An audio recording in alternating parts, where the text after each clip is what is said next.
40వ శ్లోకం వరకు కూడా వాటి అర్థాలు వివరిస్తూ వచ్చారు. ఇప్పుడు ఒక్క ప్రశ్న ఇస్తే 19 సమాధానాలు చెప్తున్నారు భగవంతుడు.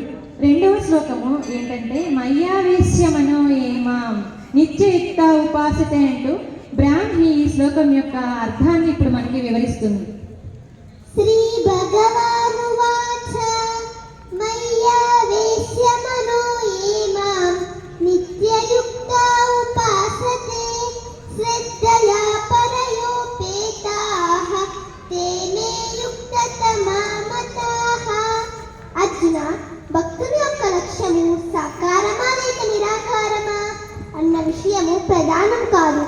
భక్తుని యొక్క హృదయ స్పందన ముఖ్యమే. నా కొరకై అతని హృదయంలో జ్వలించే ఆర్తి పవిత్రము. అర్జున, చిత్తశుద్ధి లేని శివ పూజ లేలయా, ఆత్మశుద్ధి లేని ఆచారం అది ఎలా.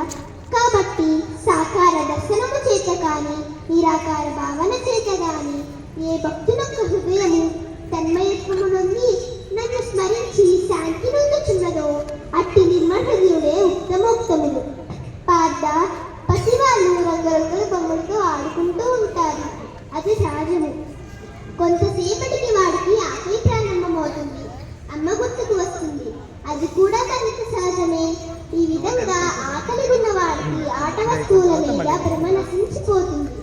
అమ్మ కోసం దిక్కులు చూస్తాడు, ఆర్తితో అన్వేషిస్తాడు, రోధిస్తాడు, తప్పిస్తాడు, కొన్ని దింకులు పడతాడు, చివరికి అమ్మని సాధించుకుంటాడు. ఈ విధంగా మనం కూడా భగవంతుణ్ణి సాధించుకోగలగాలి. అర్జున, సాకారము నేనే, నిరాకారము కూడా నేనే. ఈ జగతి పరమగమ్యమును నేనే. ఈ సత్యమెరిగిన వాడే ఉత్తమోత్తముడు. అతడే నాకు అత్యంత ప్రియుడు. ఈ విధంగా 2వ శ్లోకములో అర్జునుని సందేహానికి సమాధానమిచ్చారు భగవంతుడు. కృష్ణార్పణం. ఈ శ్లోకంలో భగవంతుడు ఏం చేస్తున్నాడంటే, అర్జున, భక్తుని యొక్క లక్ష్యము సాకారమా లేక నిరాకారమా అన్న విషయం ఇక్కడ ప్రధానము కాదు. భక్తుని యొక్క హృదయ స్పందన ముఖ్యము. నా కొరకై అతని హృదయంలో జ్వలించే ఆర్తి పవిత్రము అని చెప్తున్నారు. ఇంకా ఏమంటున్నారంటే, చిత్తశుద్ధి లేని శివ పూజలేలయా, ఆత్మశుద్ధి లేని ఆచారం అది ఎలా అని చెప్తున్నారు. కాబట్టి సాకారము నేనే, నిరాకారము కూడా నేనే అని అంటున్నారు. ఈ జగతి యొక్క పరమగమ్యము కూడా నేనే అని ఈ శ్లోకం ద్వారా వివరించారు పరమాత్మ.